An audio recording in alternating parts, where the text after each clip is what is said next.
दोस्तों आज की इस वीडियो के अंदर मैं आपको बताऊंगा जीएसटी पोर्टल पे कुछ बेसिक से ऐसी गाइडलाइन होती है कि जिससे आप ये फाइंड आउट कर सकते हैं कि टोटल आपने मंथ वाइज अपनी जीएसटी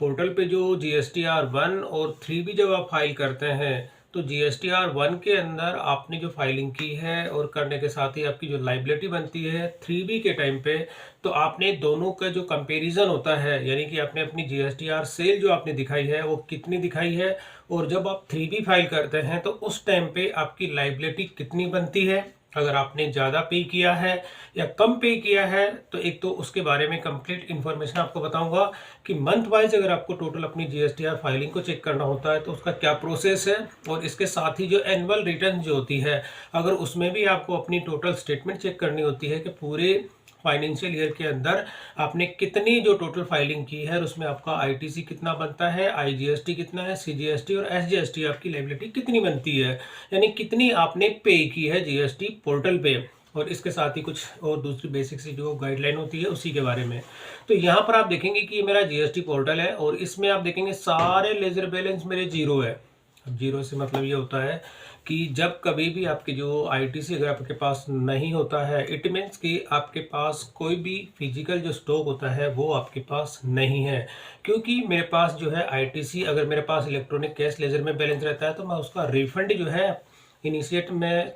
कर देता हूँ, यानी रिफंड लेता हूँ। और इसके साथ ही मेरा इलेक्ट्रॉनिक क्रेडिट लेजर जो होता है वो भी जो बैलेंस है अभी आप देख रहे हैं जीरो है, क्योंकि मेरे पास जो मेरा आईटीसी था उसको मैंने क्या किया, पिछले 2 से 3 महीने के अंदर मैंने अपनी परचेज को जो है टोटल कैश में मैंने परचेज किया था, तो इस वजह से आपको देख रहे हैं कि इसमें मेरा आईटीसी कुछ भी नहीं है, सारे मैंने जीरो कर दिए। तो अब यहाँ पर ये तो जीरो तो इस वजह से है। अब मैं आपको दिखा देता हूँ कि फाइलिंग जो आपकी होती है, सबसे पहले बात करता हूँ मंथ वाइज। अगर आप जैसे मंथ वाइज अपनी जो फाइलिंग होती है उसको आप चेक करना चाहते हैं तो इसके लिए जो प्रोसेस है आप क्या करेंगे, सबसे पहले जाएंगे सर्विसेज, और सर्विसेज के अंदर आप यहाँ पे जो होता है रिटर्न्स, जब आप जो रिटर्न्स में जाएंगे और रिटर्न्स में जाने के बाद में यहाँ पर ये ऑप्शन आपको मिलता है tax liabilities and ITC comparison. मतलब ये वाला जो ऑप्शन होता है ये आपको इंडिकेट करता है कि आपकी जो लाइबिलिटी होती है वो कितनी बनती है, और आईटीसी का जो कंपैरिजन होता है यहाँ से आप इसमें देख सकते हैं। जैसे मैं इस पर क्लिक करता हूँ और क्लिक करने के साथ ही आपको जो फाइनेंशियल ईयर है वो आपको सेलेक्ट कर लेना है, जैसे 2024-25 है। जैसे मैं इसको करूँगा सर्च,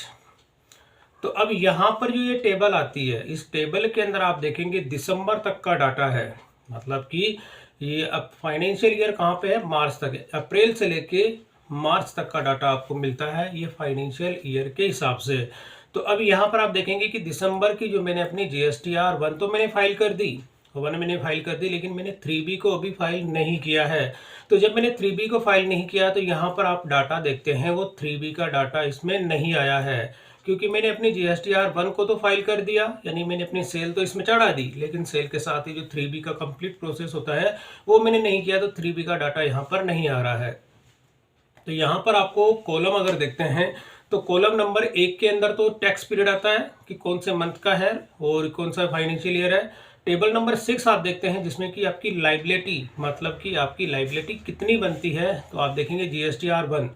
मतलब लाइबिलिटी एज पर GSTR 1 के अंदर जो आपने जो सेल दिखाई है वो कितनी दिखाई है, और GSTR 2B जो आती है मतलब उसके हिसाब से, और 2A के अंदर जो भी अपने ऑटो पॉपुलेट होकर जो डाटा आता है, तो यहाँ पर आप देखेंगे कि टोटल मेरी लाइबिलिटी जो बनती है वो अमाउंट आपको यहाँ पर देखने को मिलता है जो आपने GSTR 1 के अंदर जो अपनी सेल दिखाते हैं, और उसी के बेस पे जो आपने GSTR 1 के अंदर जो सेल दिखाते हैं, सेल दिखाने के बाद ये सेकंड वाला जो कॉलम आप देखते हैं कॉलम नंबर 11, इसमें आप देखेंगे कि आपको 3B के टाइम पे जब आपने GSTR 1 को अंदर फाइल किया, फाइल करने पर जो आपकी लाइबिलिटी जितनी बनती है, ये जो अमाउंट आप देख रहे हैं ये आपके टैक्स के जो लाइबिलिटी बनती है वो वाला है, ये आपकी सेल नहीं दिखा रहा है। सेल से मतलब यहाँ पर आप देखते हैं कि आपकी टैक्स की जो लाइबिलिटी बनती है इसमें क्या आईजीएसटी, सीजीएसटी और एसजीएसटी दोनों ही चीज इसमें शामिल है। केवल ये टैक्सेबल जो अमाउंट होता है उस पर जो टैक्स लगता है ये वो वाला अमाउंट शो करता है कि आपका GSTR 1 के अंदर जो आपकी टैक्स की जो लाइबिलिटी के जो अमाउंट बनता है वो कितना अमाउंट है, और 3B के टाइम पे आपने कितना पे किया। तो अगर ये दोनों सिमिलर होते हैं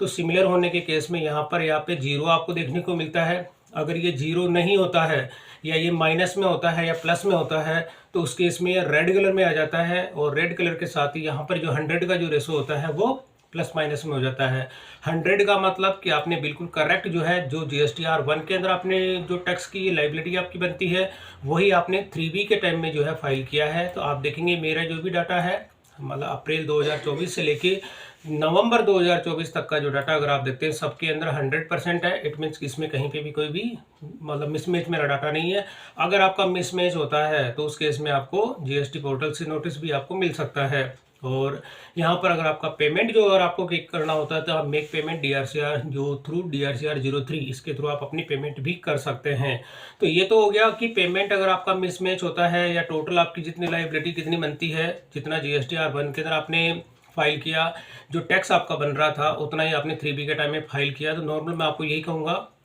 जो GSTR 1 के अंदर आपका जो टैक्स का अमाउंट बनता है वही 3B के टाइम में आप उसको पे करें, क्योंकि अगर आपका डाटा ऊपर नीचे होगा, अगर आपने GSTR 1 के अंदर जो है ज़्यादा दिखा दिया, 3B के टाइम में कम पे किया है, तो उस केस में भी आपका ये यहाँ पे रेड कलर में शो करेगा और डाटा आपका मिसमैच हो जाएगा। ये जो 100% होता है ये आपका उसी हिसाब से कैलकुलेट करेगा, यहाँ पे 0 नहीं रहेगा। अगर शॉर्ट में होता है या आप देखेंगे शॉर्ट फॉल होता है या एक्सेस होता है तो शॉर्ट फॉल के अंदर माइनस में आएगा, यहाँ पे ऊपर लिखा हुआ है, और एक्सेस होता है तो वो प्लस में आप इंडिकेट करता है कि आपकी लाइबिलिटी आपने कम बनती है लेकिन आपने ज़्यादा पे की है। तो ये चीज़ हो जाती है, तो वो नेक्स्ट मंथ के अंदर इसको एडजस्ट हो जाती है और टोटल नीचे आ जाती है इसकी, आपने टोटल अब तक कितना टैक्स पे कर दिया है। और इसके साथ ये तो हो गया कि आप पूरा मंथ वाइज है, सारी की सारी डिटेल जो होती है वो यहाँ पे आ जाती है। जैसे आप देखेंगे कि ये जो टेबल होती है टैक्स की जो लाइबिलिटी होती है ITC समरी, अब आप देखेंगे कि दिसंबर के अंदर जो मेरी लाइबिलिटी जो बनती है, अभी आप देखेंगे जब मैं 3B मैंने फाइल नहीं किया है तो टोटल यहाँ पे माइनस के अंदर आपको डाटा देखने को मिल रहा है। और जैसे मैं यहाँ पे अपनी 3B को फाइल कर देता हूँ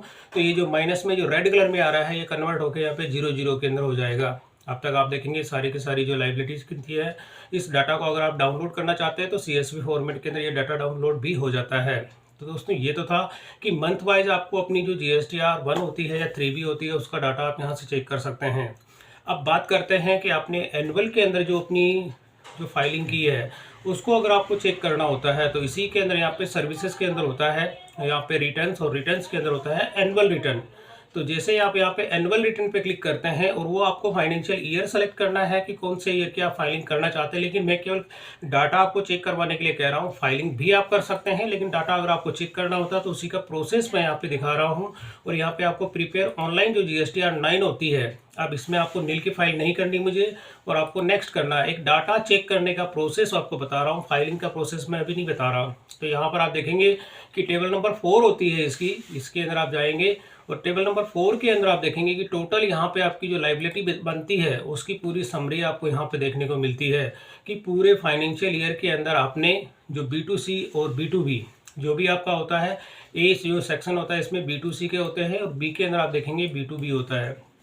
तो टोटल आप यहाँ पे टैक्सेबल वैल्यू अगर आप देखेंगे तो फाइनेंशियल ईयर 2023-24 की मैं बात कर रहा हूँ, यहाँ पे 23-24 का जो दिखते हैं तो टोटल आपका टैक्सेबल वैल्यू कितनी हो जाती है मेरी, अगर आप देखेंगे तो टोटल 14,93,000 यानी अप्रॉक्स 15 लाख का अमाउंट यहाँ पे मैंने जो फाइनेंशियल ईयर 2023-24 है उसके अंदर मेरी जो टोटल कितनी फाइलिंग की है, मेरी टैक्स की जो लाइबिलिटी है, IGST मेरी कितनी बनती है 2,19,000 की, और CGST कितनी